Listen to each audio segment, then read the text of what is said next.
ध्यान से सुनो। एपीजे अब्दुल कलाम, उनका नाम है अबुल पाकिर जैनुलाब्दीन अब्दुल कलाम, पूरा नाम है अबुल पाकिर जैनुलाब्दीन अब्दुल कलाम। इनके पापा का नाम है जैनुलाब्दीन, मम्मी का नाम है आसियम्मा। ठीक है, इनका पूरा नाम मुख्यतः याद रखना, मम्मी के नाम ना याद रहे तब वो चलेगा। पूरा नाम याद रखना जरूरी है कि अबुल पाकिर जैनुलाब्दीन अब्दुल कलाम है। इनका जन्म 15 अक्टूबर 1936 में तमिलनाडु के एक छोटे से जगह जो समुद्र के किनारे है, रामेश्वरम नाम के जगह पे हुआ था। ठीक है, ये तमिलनाडु के एकदम पास का एक छोटा सा जगह है जिसको हम लोग द्वीप कहते हैं, टापू उपू जैसा।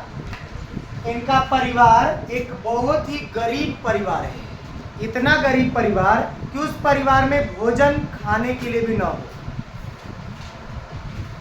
ये मुसलमान जाति से बिलोंग करते हैं। इनके पिताजी जैनुलाब्दीन अपने परिवार का भरण पोषण के लिए क्या करते थे, नाव चलाते थे। जो यात्री आते थे टूरिस्ट रामेश्वरम में घूमने के लिए, उनको इधर से उधर लेकर जाना समुद्र में, वो इस काम को करते थे इनके पिताजी। लेकिन परिवार बहुत बड़ा था इनका, अब्दुल कलाम का। इतना बड़ा रहने के कारण अच्छे से परिवार का भरण पोषण नहीं हो पाता था। कभी कभी तो कई रातें इन लोगों को भूखे ही सोना पड़ता था। जैसे इनकी एक घटनाएं बहुत प्रसिद्ध आती है। एक दिन की घटना है, इनके घर पे खाने के लिए उतना कुछ नहीं था, लास्ट कुछ से 2 रोटियां बची हुई थी। इनकी मम्मी आसियम्मा कहा कि वो 2 रोटी अब्दुल कलाम को दे दी कि तुम खा लो, और वो भूखे रही। इस पर अब्दुल कलाम के भाई ने कहा था कि तुम्हें पता है आज मम्मी भूखे है और तुम्हें खाना दी है। इस पर अब्दुल कलाम की आंखों में आंसू आ गए थे और उन्होंने सोचा था कि ये जो मेरी मम्मी को ऐसे सहन करने पड़ रहे, मैं कुछ अपने जीवन में ऐसा करूँगा कि उन्हें ऐसे भूखमरी में न रहना पड़े, कम से कम उन्हें रोज़ खाने को तो मिले। लेकिन इनकी मम्मी बहुत दयालु प्रवृत्ति की थी। इनके द्वार पर अगर कोई कुछ मांगने आ जाए कभी, तो ऐसे नहीं था कि वो छोड़ देती थी, हमेशा उनको दिया करती थी द्वार पर। आसियम्मा ये एक दयालु प्रवृत्ति की हुई। अब रहा समस्या कि भैया जब एक व्यक्ति काम करते थे, इनके पिताजी जैनुलाब्दीन, और अब्दुल कलाम बहुत छोटे से लगभग 6 से 8 साल के बालक थे। उस समय अब्दुल कलाम ऐसे नहीं मानते थे, बैठते नहीं थे। ये सुबह नित्य प्रति 4 बजे जागा करते थे। 4 बजे जगकर अपने पढ़ाई अध्ययन को पूरा करते थे। और मुसलमानों में थोड़ा एक नियम होता है नमाज पढ़ने का। सुबह अपने नमाज को पढ़कर और अपने मम्मी पापा के कामों में पैसे कमाने में मदद करने के लिए अब्दुल कलाम क्या किया करते थे ये बता रहा हूँ। जब भी अब्दुल कलाम की घटनाएं मैं सुना रहा हूँ, उस समय द्वितीय विश्व युद्ध हुआ। ट्रेनों से अखबार फेंके जाते थे, पेपर। ये सुबह नमाज वमाज पढ़ के चले जाते थे स्टेशन पर, अखबारों को लेकर घर घर बेचा करते थे, जिससे कुछ पैसे इकट्ठा होते थे और उस पैसे से अपने घर वालों की थोड़ी बहुत मदद करते थे और अपनी पढ़ाई भी किया करते थे। लेकिन उनकी रुचि बहुत थी। एक देखो, कई सारे बच्चे होते हैं ना, वो क्या करता है ना, कभी प्रयास करता है, बड़ियारी मेहनत करता है और कुछ को लगन लगता है, वो काम धाम छोड़ के बैठा दो ना तो पढ़ने में उसको मन लगे। जैसे अभी हम लोग कल एक व्यक्ति के बारे में जाने, रामानुजम के बारे में देखे थे ना, उसी तरह इनको लगन थी, मन लगता था। एक बार की घटना है, इनके शिक्षक क्लास में चिड़िया के बारे में बता रहे थे। बच्चों को उतना समझ में नहीं आ रहा था, जिसके कारण शिक्षक का किए ना कि बच्चों को अगले दिन समुद्र के किनारे लेकर गए। घर समुद्र के किनारे था, आराम से लेकर चले गए और समुद्र के किनारे पक्षियों को उड़ते हुए दिखाए। देखो पक्षी कैसे उड़ते हैं, सभी बच्चे देख रहे थे। लेकिन कहा गया है कि बच्चों में भी कई सारे बच्चे होते हैं, उनके पढ़ने की नज़रिया अलग होती है। बताया सभी को समान जा रहा है, बट कई लोग अलग अलग नज़रिए से उस शिक्षा को ग्रहण करता है।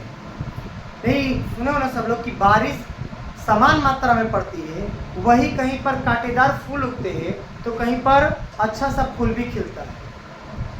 अब्दुल कलाम क्या किए, उन चिड़ियों को देखते थे कि ये पंख कैसे फैला रही है, कैसे उड़ रही है।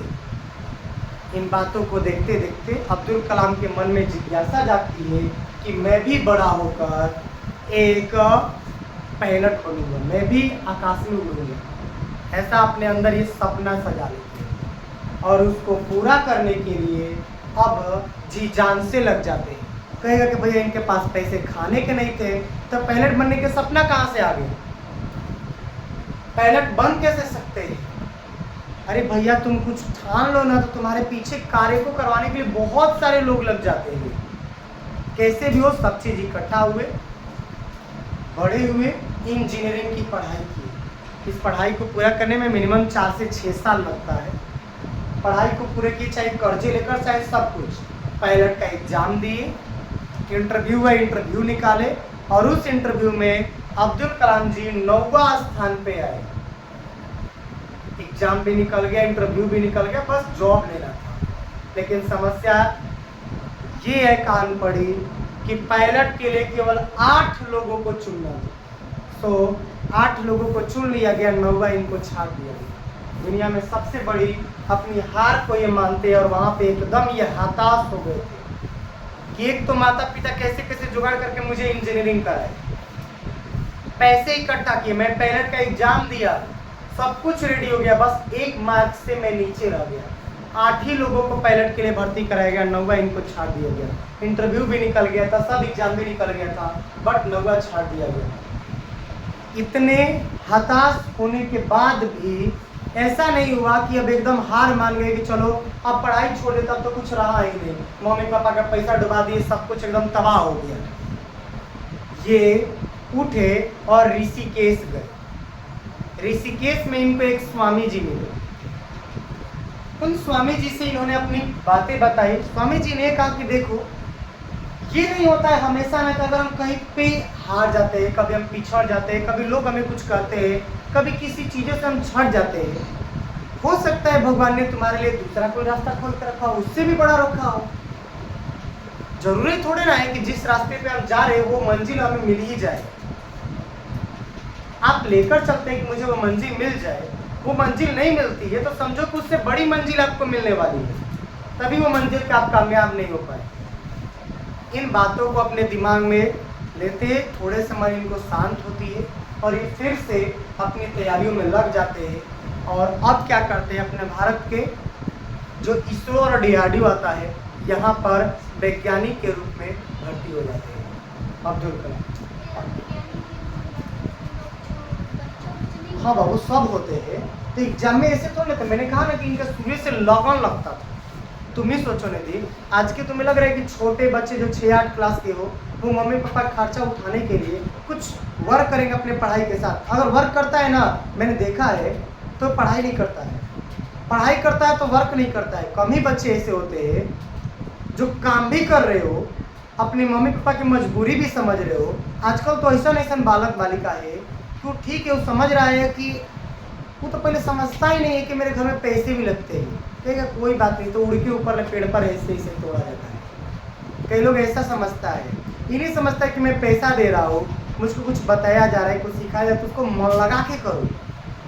ऐसे नहीं करता है लोग। ये तो सोचो, कम से कम वो भूखमरी से गुजर के अपनी मम्मी की स्थिति देखते थे। वो एक बहुत अच्छा बालक होता है जो अपने पेरेंट्स की स्थिति को देख रहा है कि मेरे पेरेंट्स इस स्थिति से गुजर रहे हैं, मैं कुछ ऐसा करूं कि मेरे पेरेंट्स तो इस स्थिति से ना गुजरे। अब जब ये वैज्ञानिक के तौर पर इसरो में या DRDO को, दोनों जगहों पर लगभग ये एक ही संस्थान से अलग अलग मतलब खोज करती है, वैज्ञानिकों में भर्ती हो गए, वैज्ञानिक के रूप में काम करने लगे। इनको भारत में अब वहां पर भी जाके हार तो नहीं माने, मिसाइल बनाने के लिए तैयार हुए कि मैं अब भारत में मिसाइल बनाऊंगा। मिसाइल बनाना तैयार किए। तुम लोग को भी पता है, भारत में एक भी मिसाइल बने किसके पैसे से बनती है? सब हम सभी के पैसे से बनती है। हम लोग जो टैक्स देते हैं, उन टैक्स को लेकर दिया जाता है। तुम लोग भी जानते हो, चाहे पुलिस कर्मी हो, स्कूल के आप लोग के शिक्षक हो, स्कूल बन रहा हो, रोड बन रहा हो, सब किसी के पैसे से थोड़े ना बनता है, हम ही लोग के पैसे से बनता है। हॉस्पिटल बने, ब्लॉक बने, पुलिस को पैसा दिया जाए, प्रधानमंत्री को पैसे दिए जाए, राष्ट्रपति को पैसे दिए, उनको कोई पैसा बाहर से थोड़े ना देता है। सब पैसा हम ही लोग का वोटर आता है। आप रोडा पे चलते हो, उस रोडवा का टैक्स लगता है आपसे, आप बस समझते नहीं हो। जमीन के टैक्स कटते हैं, रसीद कटती है, सुना होगा जमीन का रसीद कटता है, तो उन रसीदों में ऐड होते हैं टैक्स। अब तो घर का भी टैक्स लग रहा है, 1 माला बिल्डिंग का इतना रुपया टैक्स, 2 माला बिल्डिंग का अलग टैक्स। हाँ, अब टैक्स लग रहे हैं। इन्हीं टैक्स से सरकारी कर्मचारियों को पैसे दिए जाते हैं। तो ऐसा कभी मत सोचा करो कि आप उनके अंडर में आते हो, आप एक नीच प्रवृत्ति के हो। अरे बच्चा, आप ही के पैसों से वो लोग काम कर रहे तो तुम मालिक हुए ना, जब तुम किसी को पैसे दे रहे हो। तो ऐसा नहीं है कि कई लोग को देखे प्रवृत्ति देखता है, पुलिस वालिस को देखा हो डर एकदम हो। अरे भैया, तुम ही लोग के पैसा उन लोग को मिल रहा है तनख्वाह के रूप में, तुम लोग टैक्स में ना देखो तो लोग लेगा कहाँ से? उन लोग की तनख्वाह नहीं मिलेगी, तनख्वाह ना मिलेगी तो पुलिस को नौकरी खाता। प्रधानमंत्री बैठे हुए नरेंद्र मोदी, अगर उनको पैसे ना मिले तो नरेंद्र मोदी को ना काम, प्रधानमंत्री खत्म हो जाएगा पद में। सारे मिसाइल्स हो गए, आर्मी हो गए, सबको पैसे हमारे टैक्सों से मिलते हैं। क्या भैया हम लोग अकेले टैक्स देते हैं? हमारे अकेले टैक्स से सबको पैसा मिल जाएगा? भारत में इतने सारे लोग हैं, सब लोग मिलकर टैक्स देते हैं। तो अब ये अब्दुल कलाम क्या किए कि मिसाइल परीक्षण किए, बट मिसाइल फ्लॉप कर गई, फेल कर गई, जिसके कारण बहुत सारे लोग इन पर तैयार हुए बोलने के लिए कि इतने पैसों की बर्बादी हुई। लेकिन कहा गया है कि सच्चा लीडर एक बहुत भयंकर होता है। उस समय इसरो के लीडर के रूप में, मेन प्रोफेसर के रूप में सचिव सतीश धवन थे। सतीश धवन ये पता है क्या किए? सारा आरोप अपने ऊपर ले लिए कि नहीं नहीं नहीं, मेरे से सब कुछ खराब हुआ है। जितने भी मीडिया का जवाब देना हो, जिसका भी जवाब देना हो, सभी सतीश धवन के द्वारा पूरा किया गया। ये उस समय प्रोफेसर के पद पे थे, मतलब इसरो के। लेकिन हार नहीं माने अब्दुल कलाम। 1 से 2 सालों के अंदर अंदर तुम लोगों को भी पता होगा, भारत में परमाणु परीक्षण किया गया इनके और इनकी टीम के द्वारा। उससे पहले हमारे पास एक भी परमाणु बम नहीं था। परमाणु बम नहीं होने के कारण हमारे भारत पर कोई भी कब्जा कर लेता था, कोई भी मतलब ललकार देता था लड़ने के लिए। इनके परमाणु परीक्षण के बाद, जैसे ही परमाणु परीक्षण हुआ ना अब्दुल कलाम का, देखो ये इसलिए मैंने कहा सच्चा लीडर। क्यों सच्चा लीडर?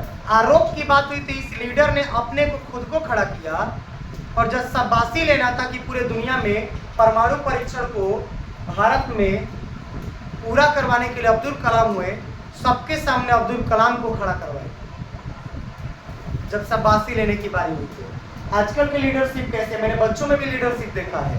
लीडरशिप देखा है, बोलता है भैया हम लीडरशिप निभा रहे हैं, मैं लीडर हूँ, और बोल देगा ऐसे ऐसे बच्चों लोगों को लगेगा कि मैं का मुँह बन जाएगा। लीडरशिप होता है कंट्रोल अप में, शांत दिमाग करेगा, उसे कितना भी क्रोध दिला जाए वो फिर भी अपने आप को कंट्रोल अप रखेगा। ये नहीं कि किसी को 2-4 भजन सुना देगा। हे बच्चे, कई साल से मैं देखता हूँ लीडरशिप अजीब अजीब तरीके से, गजीब गजीब लोग हैं।